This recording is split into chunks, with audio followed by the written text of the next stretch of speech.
Hey guys, and here we are back for another one. Now, about 2 months ago or so, we took a look at the Gsmart Classic, which is right over here, and I'll try not to forget to post the link on the screen so you can check that out. Now, this is a budget entry-level Android 5.1 phone, and right now Gsmart just launched a new phone that we are going to take a look today. This is the Gsmart Classic Pro. Now, it has higher specifications than the Gsmart and an interesting and different overall look. And that being said, guys, let's go straight for the video.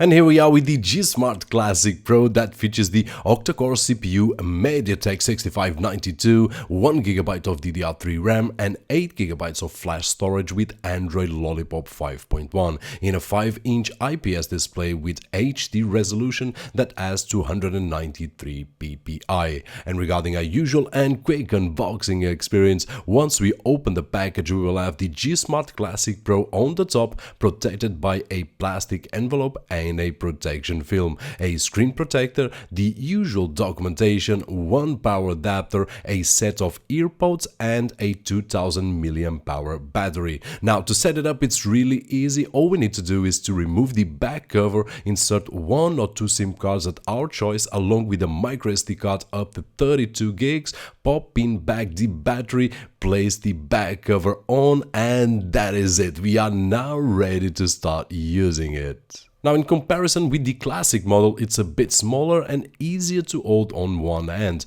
Also, the screen has richer colors and contrast, and although I really like the back cover of the classic model, the Classic Pro gives us a better grip. Overall, the phone is well built with some nice details like the thin silver frame that goes all around the phone. Now, this is a 5-inch display phone, and for my hands, I'm not capable of reaching the whole screen with single hand, but for someone with bigger hands will be fine, or even using with 2 hands, which is what I see most people doing in this kind of phone. And to give a closer look on the phone itself, at the front it has the 5-megapixel front-facing camera and the touch capacitive buttons, nothing on the left-hand side, the volume rocker and power button on the right-hand side, and a 13-megapixel camera with flash on the back along with the speaker on the bottom back. And finally, at the top, a headphone jack and the micro USB port for charging. And moving along to our usual benchmarks and starting with the network speed test,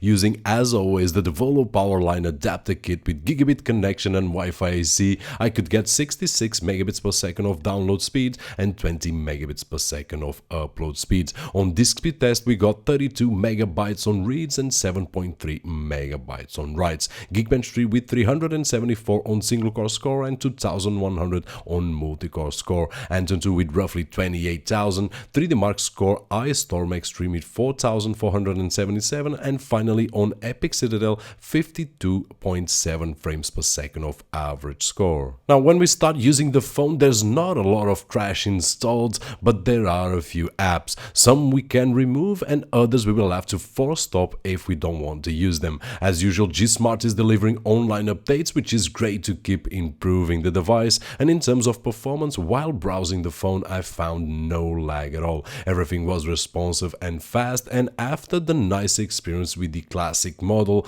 I was not expecting any less from the Pro. Now, don't expect any miracles as it only has 1GB of RAM, but having half a dozen of apps on the background, there were no issues at all. And in terms of the gaming experience, I tested with Beach Buggy and Respawnables, and the experience was really nice. Have in mind that we only have 8GB of storage, so heavier games will be limited on the storage. I also played some movie samples from my NAS as Big Buck Bunny, Tears of Steel and Citadel, and once again the Gsmart had no issues playing H.264 and H.265 codec files. And in terms of battery, as I always say, it really depends on our usage, but for me it took the whole day on average, starting at 7:30 in the morning until 10 in the evening, and I still had about 20% left of battery, using it for phone calls, some YouTube, photos, emails and some browsing. And finally, here we are with the camera test, and what I can say is that I do notice an improvement on the image quality from the previous model, but the camera is still the weak point of the phone, which is totally understandable in my opinion, of course, at this price point. And as always, there will be a link on the video description so that you guys can download the raw files and judge them for yourselves. Hey guys, and here we are for that part of the video, as always, where I test out the front face camera of the phone in review, which in this particular case is the Gsmart Classic Pro, so that you guys on that side of the screen can judge for yourself both the image and audio quality of it.